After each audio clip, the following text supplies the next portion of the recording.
Mercedes Benz, a historically significant car company that made its name a household aspiration for well over 100 years, got to the point that they did because of their engineering, build quality, innovations in safety, dependability, stately design, all of that and more in an immensely long list of laurels. Today we see those laurels being rested upon. To be fair, Mercedes isn't the only company in such a situation. Their arch rival BMW, that made its name for its sharp, sporty, simple, elegant automobiles, brought sports into the luxury segment and did such a good job of it that competitors and imitators alike sought to bring that same combination to their own products. Today, BMW cars are too heavy to be sporty. Their design owes its retention more to shock value than beauty, and the identity of the brand is at best in flux. Audi kept its image holy and their conscience clear for the longest among this now traditional trio. However, with the introduction of the 2025 A5 and A6, that argument has started to lose its substance. The reason I say any of this is because of the narrative of what luxury is seems to have been being dictated more by accountants and management and marketing teams instead of the group that is logically supposed to have the only say in the matter, the designers. In 1991, Mercedes revealed to the world a car which could be as objectively perfect a luxury car that could be. Features like memory seat settings, which extended their functions to the rear view mirrors, double pane windows, double hinge sun visors, are some examples of the innovations that debuted in the car. While the unmistakable tank-like solidity could be heard every time the door was shut and every time a switch was flicked. They looked stately. They were famously over-engineered machines and properly exuded integrity. Little did the patrons of the brand know that that was the last time that Mercedes would uphold its principles. BMW, for decades, had been trying to climb up the luxury ladder. The 7 Series, initially launched in 1977, had by the 1990s garnered enough clout to be taken seriously by the undisputed champion of luxury that was Mercedes Benz. Designers and engineers at Mercedes no longer had the luxury of handling a brief without the supervision of accountants, marketing teams, and management. They had to match costs with their competitors. By the late 90s and early 2000s, China had been started to be recognized as a major potential consumer market. Companies which tended to be capitalistic in nature saw this potential and started to design cars around the needs and wants of their customers. This was, of course, what luxury means, right? In a world where people know what they really like and want, maybe, but that's not how things happen to pan out.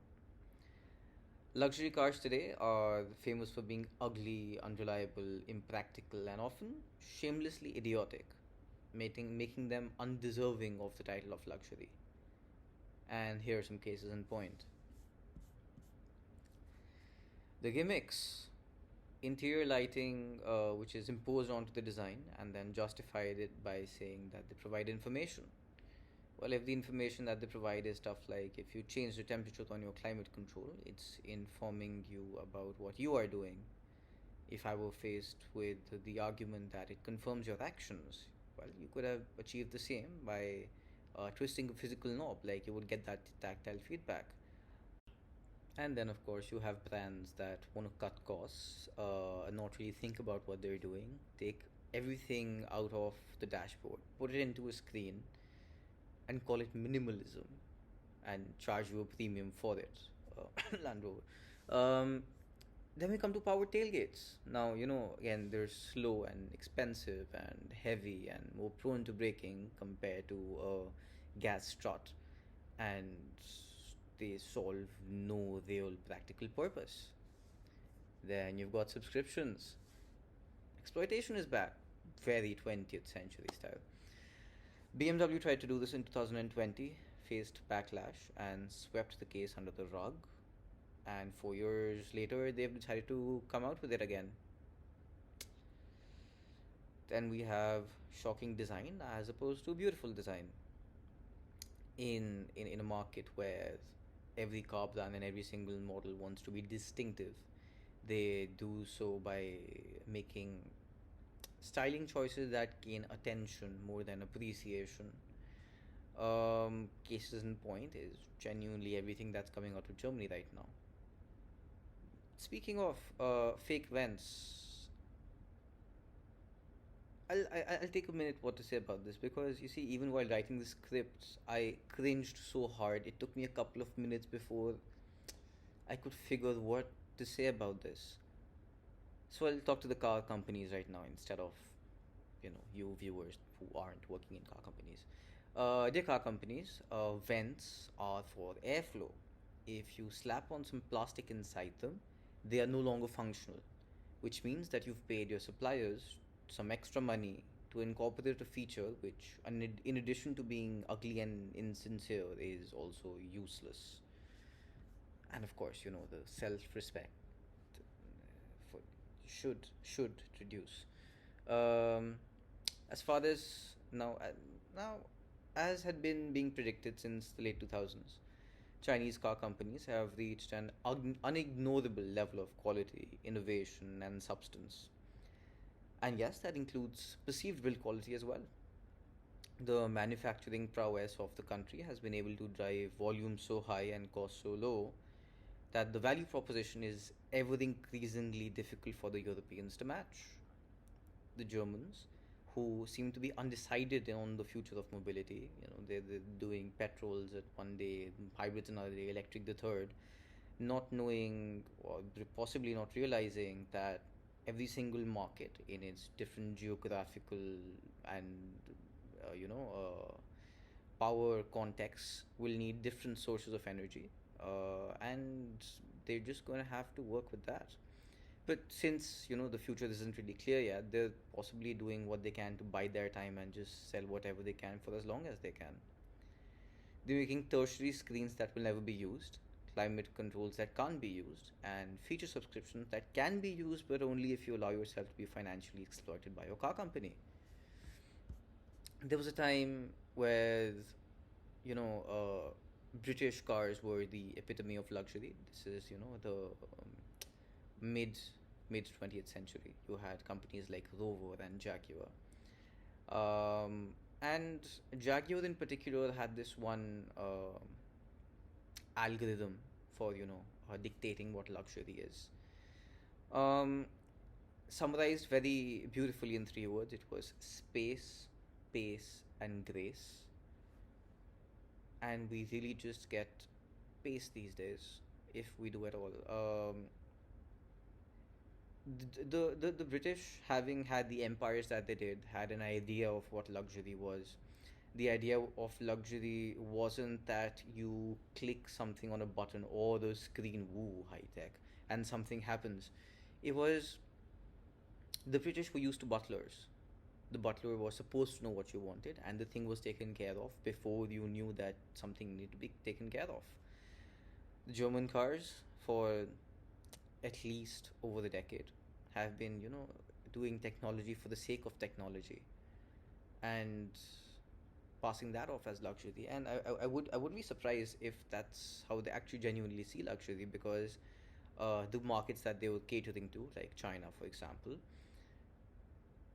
did think of that as luxury, uh, but it isn't. I'm someone who watches a lot of podcasts, which explains why I'm possibly making one right now.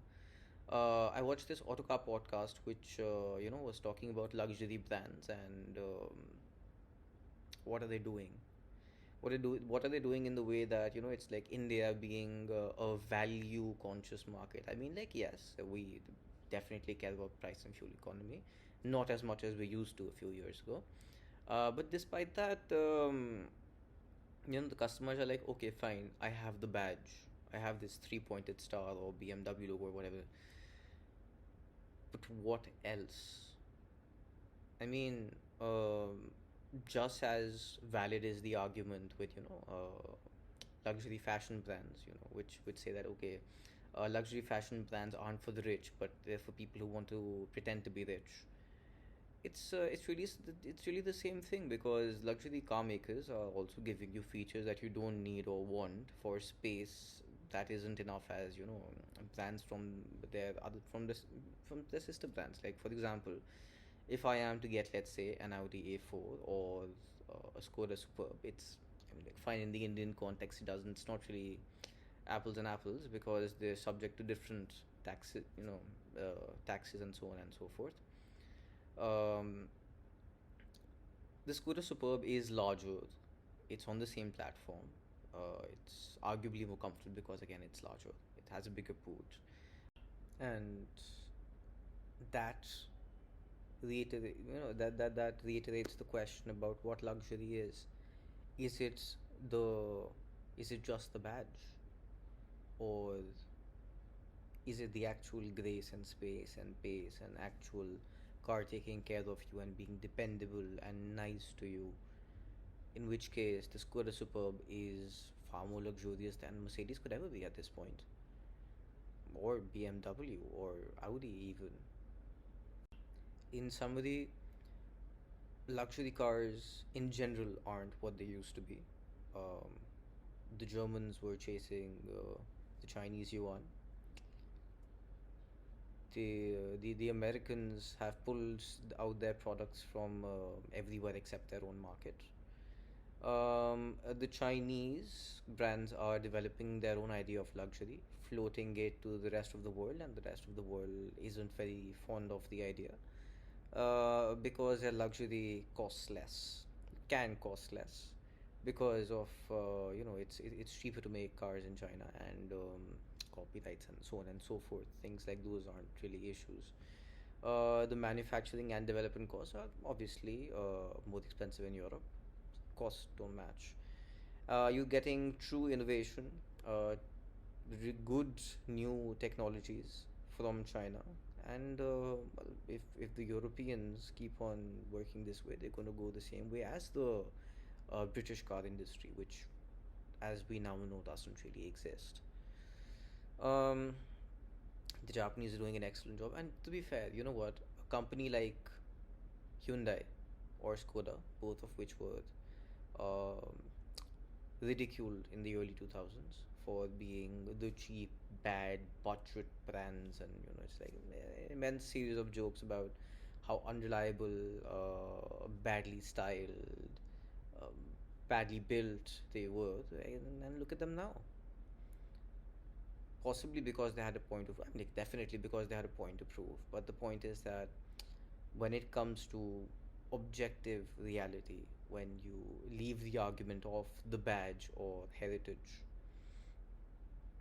a Hyundai or a Skoda is far more luxurious than a modern Mercedes or BMW.